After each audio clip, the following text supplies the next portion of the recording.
할렐루야, 12번째 시간으로 찾아온 요한복음 성경 공부 시간입니다. 5월은 가정의 달이죠. 오늘은 특별히 5월 5일 어린이날인데요. 저도 어린이와 같은 심령으로 한번 캐주얼하게 옷을 한번 입어봤어요. 여러분 어린 자녀들이 많은 그런 분들이 많으신데요. 이 5월 한 달 동안에 이 가정 가운데 하나님의 행복한 기운이 함께 하시기를 주님의 이름으로 축원합니다. 지난주까지 해서 우리 사마리아 여인에 대한 이야기를 마쳤고요. 이제는 예수님께 호의적이었던 그런 믿음의 사람들 중에서 이번에는 왕의 신하에 대한 얘기가 나옵니다. 갈릴리 지방으로 다시 돌아가신 예수님의 이야기가 시작되는데요. 4장을 이렇게 해서 마치게 될 텐데 오늘 어떤 이야기가 있는지 한번 살펴보도록 하겠습니다.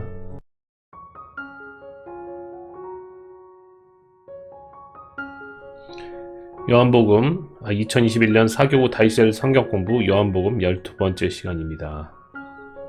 오늘은 10과 우리 교재 58페이지에서 61페이지에 있는 씬 10 진실한 믿음 요한복음 4장 43절부터 54절 4장을 마무리 짓는 그런 공부 시간이 되겠습니다.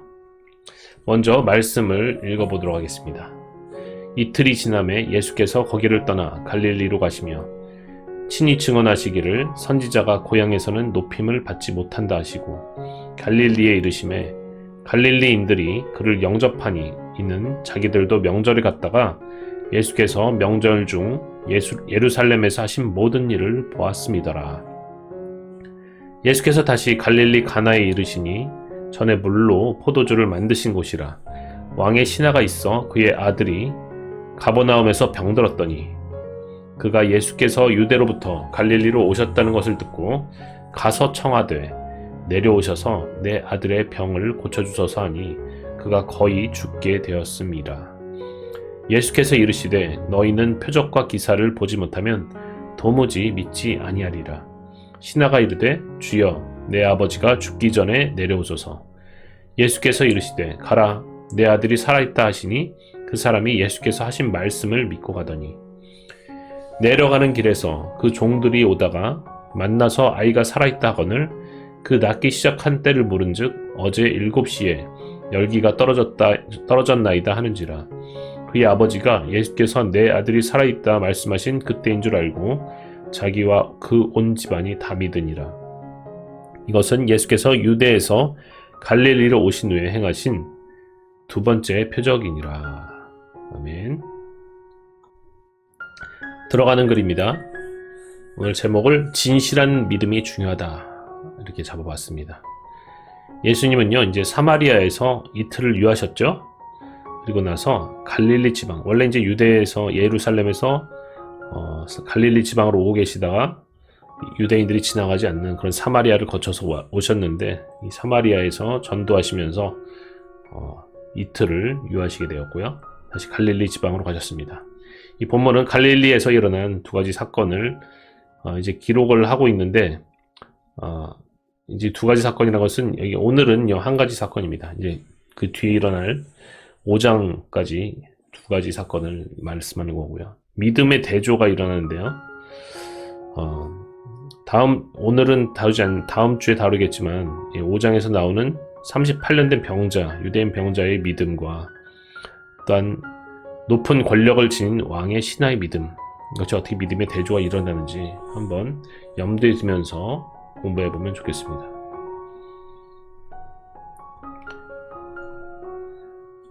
우리 이쯤에서 다시 한번 요한복음 전체적인 그런 맥락을 다시 한번 짚어보는 시간이 가지는 것도 괜찮을 것 같은데요. 지금까지 우리가 21장 중에 지금 4장의 마지막에 와 있어요. 그러면서 특히 2장 23절부터 4장 오늘 마지막 절까지는요. 그래도 예수님과 예수님을 호의적으로 대하는 그런 사람들에 대해서 나오게 됩니다. 그래서 오늘 마지막에 나오는 왕의 신하의 그런 믿음, 왕의 신하도 예수님을 호의적으로 대하는 것이죠. 그래서 이 5장부터는 그 대조적으로 점점 더 분위기가 안 좋게 되겠죠. 뭔가 충돌하는 그런 일들이 일어나게 될 것입니다. 이것은 또한 하나님의 영광을 받기 위한 예수님의 그런 모습들을 로 가는 그런 과정 가운데 있는 것을 우리가 전체적인 맥락에서 살펴보면 좋겠습니다. 지난번에 한번 봤던 그런 그림이죠. 예수님은 이제 예루살렘에서 이 갈릴리 지방으로 다시 돌아오시는데 그때 많은 사람들이 이렇게 요단강을 건너서 이렇게 갈릴리로 가든지 아니면 배를 타고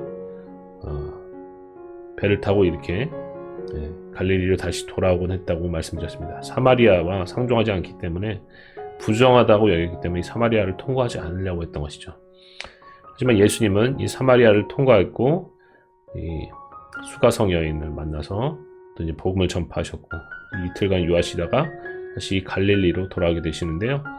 이 케이나, 가나, 처음 물로 포도주를 만든 기적이 있었던 가나에 가시게 됩니다. 오늘 본문의 설명을 한번 들어가 보도록 하겠습니다. 4장 43절로부터 54절 주의 1번입니다. 예수님은 갈릴리로 가셨어요. 사마리아에서 이틀을 유하신 후에 원래 목적지인 갈릴리로 가셨어요. 근데 예수님이 말씀을 하십니다. 선지자가 고향에서는 높임을 받지 못한다. 정확하게는요, 이렇게 말씀하셨죠. 칭히 증언하시기를 선지자가 고향에서는 높임을 받지 못한다 하시고 이렇게 말씀을 하십니다. 의도가 무엇일까 이렇게 궁금할 수 있는데, 예수님이 말씀하신 고향은 헬라어로 파트리스라는 것이에요. 여기는 파트리시라고 이제 되어 있는데, 파트리스, 원형은 파트리스입니다. 여기는요, 고향이라는 뜻도 있고요, 또한 고국, 자신의 모국이죠. 고국이라는 뜻도 포함이 되어 있어요. 그래서 여기 고향이 무슨 뜻을 어디에다 포커스를 맞춰서 예수님이 얘기한 것이냐, 한 세 가지 설이 있는데, 그것은 그냥 갈릴리를 얘기하는 것이다. 갈릴리로 왔기 때문에 갈릴리로 얘기하는 거예요. 근데 이 경우에는요, 그 다음 절 45절에서 예수님을 환영합니다. 갈릴리인들이요. 왜 환영했냐면은 예루살렘에서 하신 모든 일을 내려갔다 봤어요, 이 사람들이. 그래서 어쨌든 환영을 했는데 높임 받지 못한다. 뭔가 좀 맞지 않는 것 같죠. 두 번째로는 예루살렘 지역에 있는 유대 지역을 얘기하는 것이다. 이런 경우에는요, 파트리스를요, 고국으로 해석한 경우가 이렇게 되는 거예요. 고향보다는, 물론 예수님은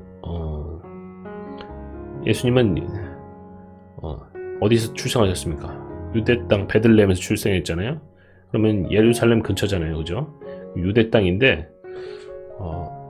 이런 경우에는 고국으로 해석한 경우에는 문제가 뭐가 있을 수 있냐면, 요한복음에서는 계속해서 나사렛을 예수님의 고향으로 언급하고 있다는 것입니다. 그래서 나사렛에서 무슨 선한 것이 나겠느냐. 나사렛 어디입니까? 가나 위쪽에 있다고 그랬죠. 그러면 갈릴리 근처겠죠.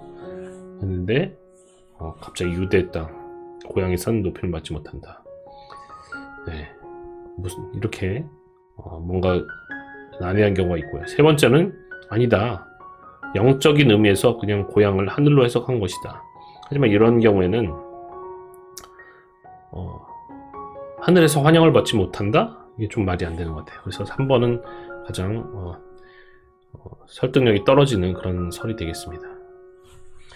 45절을 보면서 한번 살펴보면요, 표적을 보고 갈릴리 사람들이 환영을 했어요. 갈릴리 사람들이 예수님을 환영한 것은요, 명절 때 내려갔다가 예루살렘에서 유대인 남자들은 모두 명절 때 가야 되잖아요. 근데 예루살렘에서 하신 모든 일을, 즉 표적을 보았기 때문에 환영했다라고 하는 것입니다. 그래서 환영받지 못한다는 예수님의 말씀은요, 이렇게 볼 때 갈릴리와 유대 전체를 포함하는 그런 전체적인 이스라엘을 얘기하면 큰 무리가 없다는 거예요. 특히 앞에 전혀 상종치 않았던 사마리아 사람들이 환대를 했잖아요. 거기에 비해서 이 고국인 전체적인 이스라엘은 예수님을 결국에는 환영하지 않고 대적했다. 이런 측면에서 본다면은 전체적인 이스라엘, 갈릴리, 유대 전체 포함해서 이렇게 보는 것이 가장 무리가 없다 이렇게 볼 수 있겠습니다. 한편 그 크레이 키너라는 그런 학자의 의견에 따르면은 이 갈릴리 사람들이 예수님을 환영한 게 그냥 표적을 보고 환영한 게 아니다 이렇게 얘기해요. 예루살렘에서 일어난 일, 이 표적보다는요 오히려 성전 청결 사건 우리가 보지 않았습니까? 성전 정화 사건, 그 물건 파는 자들 그 물건 상 뒤집고 하는 것들, 그리고 이 성전을 세우겠다 새로 그렇게 얘기했던 그런 사건으로 인해서 환영했다는 거예요. 그래서 이 고향은 이 유대 지역에 대해서 예수님이 얘기한 거다.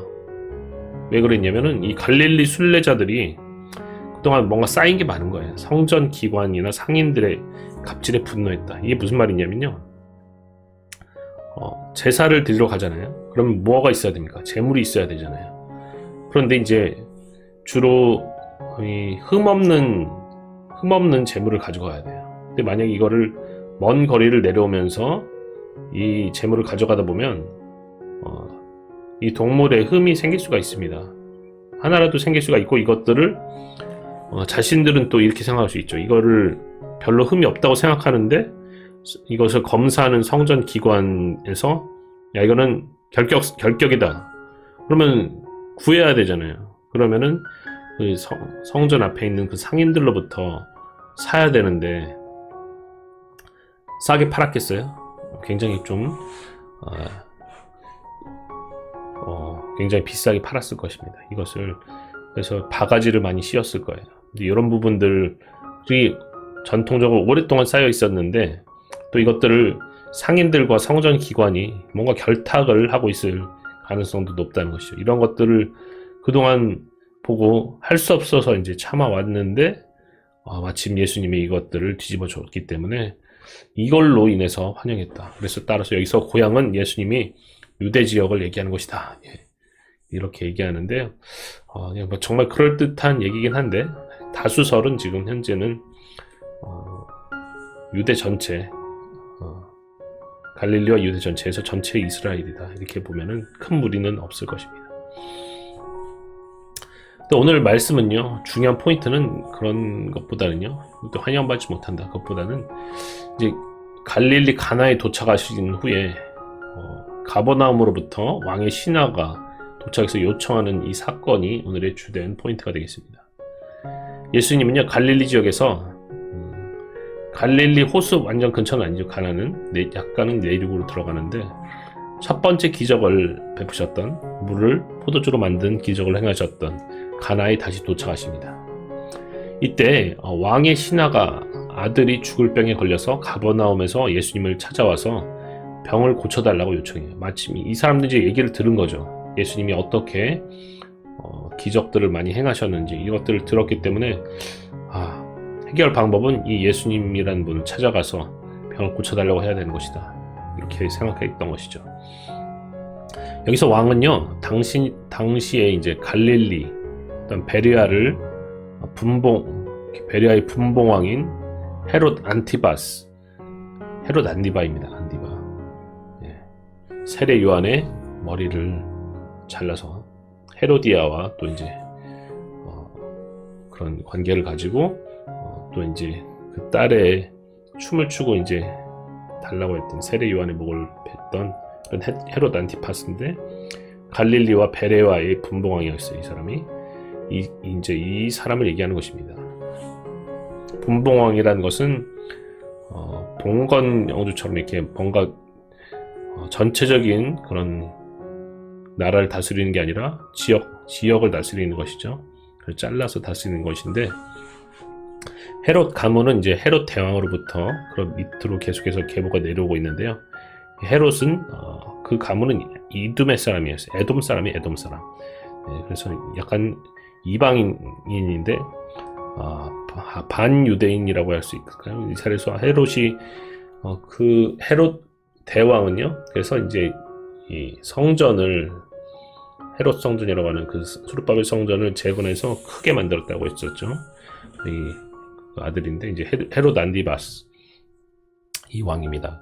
근데 이 당시에 헤롯 왕의 밑에서 일한 것들을 상당히 그 당시에 유대인들은 좋지 않게 봤어요. 좋지 않게 봤고, 특별히 이방인일 가능성도 상당히 있었습니다. 그래서 이 사람들은 유대인들을 좋게 볼 수 없는, 어떻게 보면 유대인들이 적대시하는 그런 사람들이었는데, 어쨌든 그 왕의 신하가 지금 찾아와서 요청을 하고 있는 것이죠.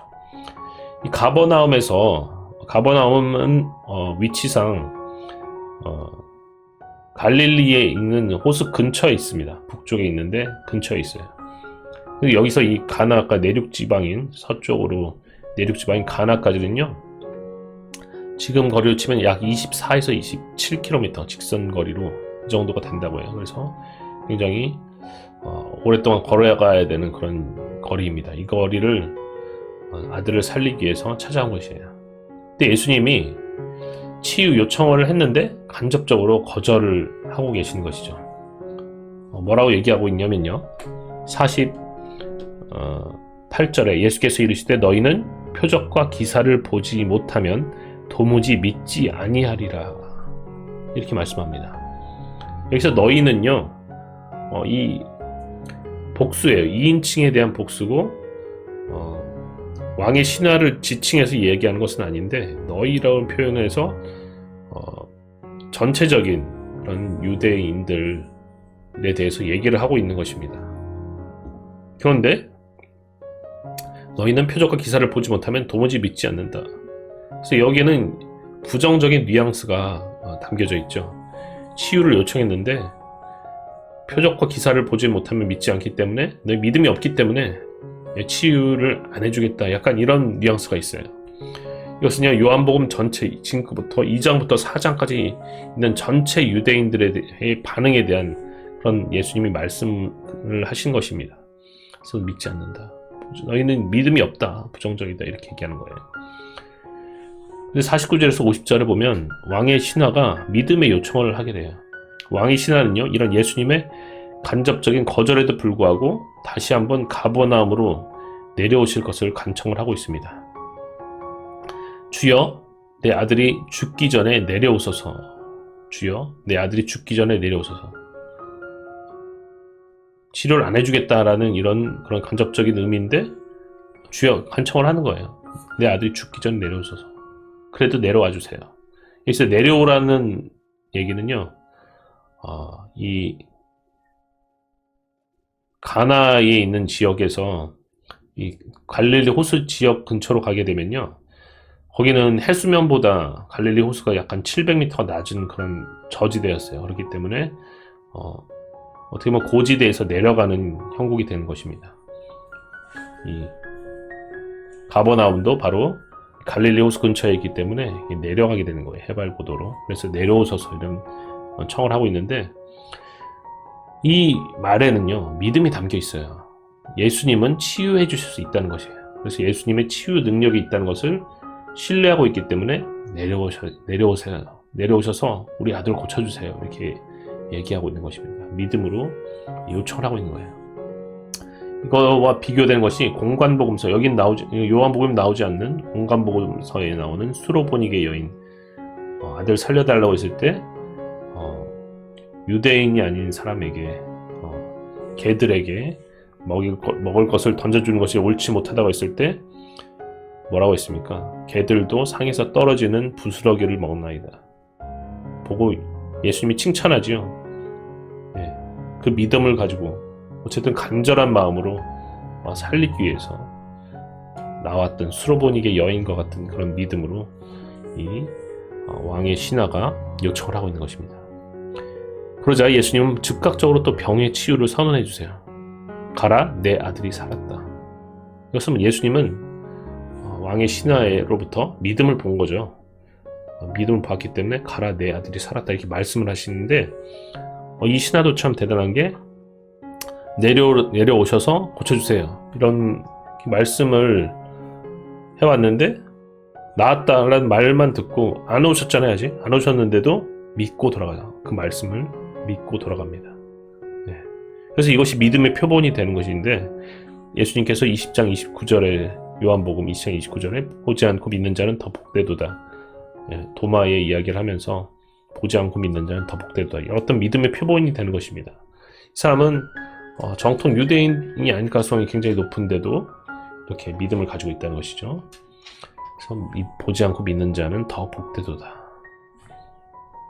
그러면서 이 왕의 신하는 이제 가다가 종들을 만나게 됩니다. 그러면서 치유 시각 확인과 온 가족 구원을 51절에서 54절까지 이제 얘기를 하고 있는데, 가버나움으로 내려가던 그 왕의 신하가 가나로 오던 이렇게 종들과 중간 지점에서 어디선가에서 만나게 된 거죠. 그래서 아들의 치유 소식을 들었어요. 아들이 나았습니다. 이렇게 얘기를 들었습니다. 그래서 그래? 그러면 그 시간이 언제냐? 이제 물어보게 돼요. 시간을 확인하니까 제 7시래요. 요즘으로 치면 한 오후 1시 정도 되는 것인데, 그때 예수님의 치유 선언 시각이랑 낫던 시간이 일치했다는 것을 확인을 하게 됩니다. 그래서 그 아들의 치유는요, 예수님의 신적인 능력을 보여준 표적이었고, 이 표적이 왕의 신하의 믿음의 전제가 된 것입니다. 그래서 이 표적을 전제로 해서 온 가족이 다 예수님을 믿고 결국에는 구원을 받게 되는 것입니다.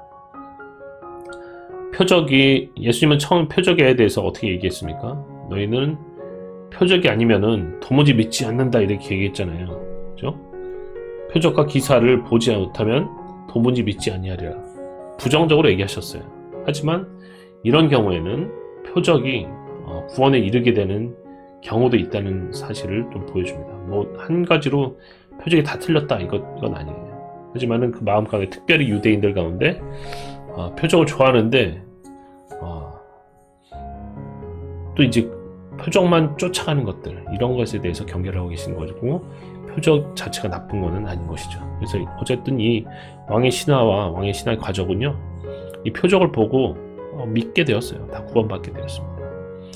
그러면서 이 요한복음의 저자는 이것을 두 번째 표적이다 라고 얘기를 해요.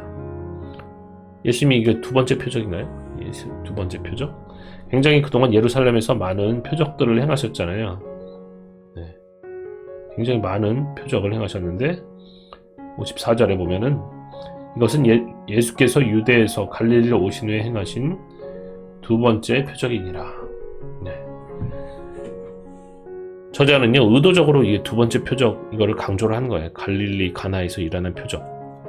그래서 2장에서부터 4장을 마무리하면서 이것이 표적에 대한 기사다, 표적에 대한 것이다 라는 것을 이야기하기 위해서 갈릴리 가나의 이야기를 시작하고 또 갈릴리 가나에서 일어난 일로 마치게 되는 것입니다. 그래서 두 번째 표적이다, 이렇게 이야기를 하고 있습니다. 자, 그러면 4장 43절에서 54절의 메시지를 한번 보도록 하겠습니다. 먼저 예수의 표적만을 보고 환호하는 믿음은 온전한 믿음이 아니다 라는 것입니다. 예루살렘에서 행한 모든 일로 인해서 갈릴리에서 환영을 받았지만 예수님은 표적과 기사만을 쫓는 믿음을 온전한 믿음이라고 인정을 않으셨다는 것이에요. 네. 표적만 보고 환호하는 믿음, 예수님을 알아가야 되는 것이죠. 네. 관계하고 알아가야 되는, 그런 진정한 인격적인 만남이 있어야 된다는 것입니다. 두 번째로, 예수님은 믿음이 부족한 사람에게도 표적을 보여주신다는 거예요. 예수님은 예수님을 알기 위해서가 아니라 자신의 문제를 해결하기 위해서 나온 사람에게도 표적을 보여주신다는 것입니다. 그래서 문제가 되는 것은요, 예수님께 처음 나올 때 어떤 이기심으로 나오는 것, 여기서는 아들의 고침을 받기 위해서 나오는 거죠. 이기심으로 나오는 것이 아니라 예수님의 표적을 보고도 계속 이기심으로 그것만을 쫓아가는 것이 문제가 된다는 거예요. 우리 대부분의 믿음이 연약할 때는요, 정말 이런 것들을 위해서 나옵니다. 자신의 문제 해결을 위해서. 그리고 문제 해결이 되고 나서 좀 더 믿음이 성장해 가는 것인데, 이 나오는 것 자체가 잘못된 것은 아니라는 것입니다. 하지만 계속 표적 보고도 이기심으로 그것만 쫓아가면 그거는 문제가 된다, 이렇게 얘기할 수가 있겠습니다. 두 번째로 43절에서 54절의 메시지는요, 실증적 태도로 예수님을 따라가는 것도 진실하다면 결국 신앙에 이를 수 있다. 실증적 태도, 이게 무슨 말일까요? 실증적 태도, 과학적인 태도. 그것은요, 이 신하가 이 시간을 확인한 것을 말씀을 하고 있는 거예요. 뭔가 실제로 이것이 사실이냐 이렇게 검증을 해봤잖아요. 그렇죠? 그걸 심증적인 태도라고 얘기를 하고 있는데 예수님의 기적이 그 시간과 정확하게 일치하느냐 이거를 검증을 해봤다는 거예요. 비록 자신의 문제를 해결하기 위해서 그리고 매우 과학적이고 실증적인 태도로 예수님께 접근했을지라도 왕의 신한 양심을 가지고 있었어요. 그래서 그런 태도에 충실했다는 것입니다. 결국 그는 예수님의 기적이 진실한 기적이다라는 걸 믿었고요. 그가 하나님께로부터 온 분임을 확신해서 예수님을 믿었다는 거예요. 사람마다 믿음에 이르는 길, 구원에 이르는 길이 조금씩 다른데 특별히 약간 좀 지식이 있거나 이런 사람들은 이런 태도도 나쁘지 않다는 거예요. 예. 말씀의 살핌 한번 살펴보도록 하겠습니다. 1번 문제예요. 예수님은 베들레헴에서 탄생하셨고 나사렛에서 성장하셨으며 갈릴리 지방에 정착하셨다 이렇게 되어 있는데, 갈릴리로 가시면서 그 지방 사람들이 복음을 받아들이는 것에 대해 특별히 하신 말씀이 무엇입니까? 44절에 친히 증언하시기를 선지자가 고향에서는 높임을 받지 못한다 하시고 이렇게 얘기해 주죠. 예수님이 자라고 생활했던 과정을 지켜본 고향이나 이 고국 사람들은요, 예수님을 메시아로 받아들이지 않으며 선지자로 대우하지도 않았었기 때문에 선지자가 고향에서는 높임을 받지 못한다. 이 사람들은 뭔가 선입견을 가지고 있는 것이죠. 사마리아 사람들과 같은 오히려 눈 밖에 있던 사람들, 이런 사람들이 오히려 높이고 메시아로 받아들이는 것에 비해서 받아들이지 않았다. 그래서 고향에서 높임을 받지 못한다 이렇게 말씀하셨습니다. 두 번째, 갈릴리 사람은 예수님께 어떤 반응을 보였습니까? 45절에 갈릴리에 이르심에 갈릴리인들이 그를 영접하니 이는 자기들도 명절에 갔다가 예수께서 명절 중 예루살렘에서 하신 모든 일을 보았음이더라. 어떤 반응입니까? 환대했습니다. 환대. 예루살렘에서 예수님께서 행하신 표적의 사건들을 보고 나서 예수님을 영접했다. 예수님을 환영했다라는 것입니다. 세 번째, 예수님이 다시 갈릴리 가나에 왔을 때 일어난 일을 말해보십시오. 46절 47절입니다. 예수께서 다시 갈릴리 가나에 이르시니 전에 물로 포도주를 만드신 곳이라. 왕의 신하가 있어 그의 아들이 가버나움에서 병들었더니 그가 예수께서 유대로부터 갈릴리로 오셨다는 것을 듣고 가서 청하되 내려오셔서 내 아들의 병을 고쳐주소서 하니 그가 거의 죽게 되었습니다. 자, 가버나움에 있는 왕의 신하의 아들이 죽을 병에 걸렸어요. 그러자 이야기를 들었었기 때문에 예수님께 나아가서 내려오셔서 자신의 아들의 병을 고쳐달라. 24에서 27km를 달려와서 얘기를 하는 것이죠. 죽게 되었으니 꼭 고쳐주세요. 네. 이 방법밖에 없다는 것이죠. 네, 그런 믿음이 있었다는 것입니다. 4번, 예수님이 보실 때 사람들이 갖고 있는 믿음의 문제점은 무엇인지 말해보십시오. 48절, 예수께서 이르시되 너희는 표적과 기사를 보지 못하면 도무지 믿지 아니하리라. 자, 특히 유대인들은요, 표적과 기사가 있어야만 믿으려고 한다는 것인데 보지 않고 믿는 믿음이 결여되어 있다는 것입니다. 예수님과 인격적으로 알려고 하지 않는다는 것이죠. 그러면서 이런 기적과 표적 있어야 되만 이걸 보고 믿는다. 이것은 좀 위험할 수 있다는 것을, 온전한 믿음은 아니다라는 것을 예수님 말씀하셨습니다. 5번, 왕의 신하가 예수님께 요구한 내용은 무엇입니까? 자, 신하가 이 간접적인 거절에도 불구하죠. 자, 신하가 이럴 때 주여 내 아이가 죽기 전에 내려오소서. 예수님이 간접적인 거절 의사를 표시했어요. 너희는 표적과 기사를 보지 않으면 도무지 믿지 아니한다. 하지만 이에 아랑곳하지 않았어요. 내 아이가 죽기 전에 내려와 주세요. 내려와 주세요. 뭐 2층에서 1층 내려가는 이런 내용인 게 아니죠. 24에서 27km를 와달라는 것입니다. 그래서 살려달라는 거예요. 그렇게 간절함으로 청합니다. 자, 6번, 예수님은 그의 문제를 어떻게 해결해 주셨으며 왕의 신하는 그것을 어떻게 받아들였습니까? 자, 50절에서 52절인데 예수께서 이르시되 가라 내 아들이 살아있다 하시니 그 사람이 예수께서 하신 말씀을 믿고 가더니 내려가는 길에서 그 종들이 오다가 만나서 아이가 살아있다 하거늘 그 낫기 시작한 때를 물은즉 어제 7시에 열기가 떨어졌나이다 하는지라. 자, 먼저 말씀을 통해서 내 아들이 살아있으니 가라 라고 주님이 말씀하셨습니다. 그래서 왕의 신하는 그 말씀을 믿었습니다. 말씀을 믿고 갔어요. 예수님이 동행하지 않으셨는데도 나았다는 말씀을 믿었습니다. 세 번째로 내려가는 길에 종들을 만나서 아이가 살았다는 소식, 나았다, 치유받았다는 소식을 들었죠. 그리고 낫기 시작한 때를 실증적으로 검증해 봅니다. 물었더니 주님 말씀하신 그 시각 7시 오후 1시경인 것을 확인하게 되었다는 것입니다. 7번 문제입니다. 예수님이 갈릴리 가나에서 행하신 두 번째 표적, 곧 신하의 아들이 살아나는 일로 인하여 그와 그 집안은 어떻게 되었습니까? 53절에서 54절. 그의 아버지가 예수께서 내 아들이 살아있다 말씀하신 그때인 줄 알고 자기와 그 온 집안이 다 믿으니라. 이것은 예수께서 유대에서 갈릴리로 오신 후에 행하신 두 번째 표적이니라. 이렇게 말하고 있습니다. 자, 자기와 그 온 집안이 믿게 되는 것이죠. 네. 이렇게 그 당시 유대인들은요, 온 집안이 한꺼번에 세트로 믿게 되는 경우가 많았습니다. 그래서 오늘은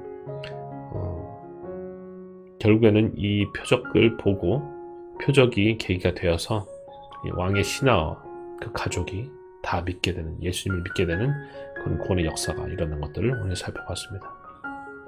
자, 오늘은 여기까지고요. 오늘 기도함으로 마치도록 하겠습니다.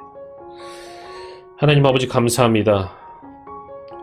이제 갈릴리로 다시 오셔서 사역하실 때 하나님, 이번에는 왕의 신하가 나와서 믿음을 보여주었습니다. 하나님, 비록 그것이 자신의 삶의 문제를 해결하기 위해서 나왔던 것임에도 불구하고 끝까지 하나님에 대한 신뢰, 예수님에 대한 신뢰를 놓지 않은 결과 하나님 정말 그 말씀을 통해서 치유의 기적을 체험하였고 그 온 가족이 믿게 되는 역사가 일어났습니다. 하나님, 우리에게도 보지 않고 믿을 수 있는 그런 믿음을 더욱더 부어주시기 원합니다. 하나님, 우리에게 좋은 것으로 베푸시는 그런 분이십니다. 감사합니다. 예수님의 이름으로 기도합니다. 아멘. 자, 여러분 어떻게 들으셨습니까? 오늘 갈릴리로 돌아오신 예수님과 이제 가나에서 다시 이제 표적이 마무리되는데, 오늘 왕의 신하의 믿음을 통해서 비록 정말 이 자신의 필요에 의해서 예수님을 찾게 되었지만 정말 그것이 진실할 때, 그런 진실한 믿음은 결국에는 완전한 구원으로 이룰 수 있다는 것을 우리가 오늘 살펴보았습니다. 우리에게는 그런 깨끗한 마음이 필요한 것 같아요. 우리가 뭔가 진실된 게 믿는다면은 반드시 여기에 대해서 하나님께서, 예수님께서 우리에게 갚아주신다는 것을 우리가 기억하고 나가는 오늘 하루 되었으면 좋겠습니다. 오늘도 수고하셨습니다.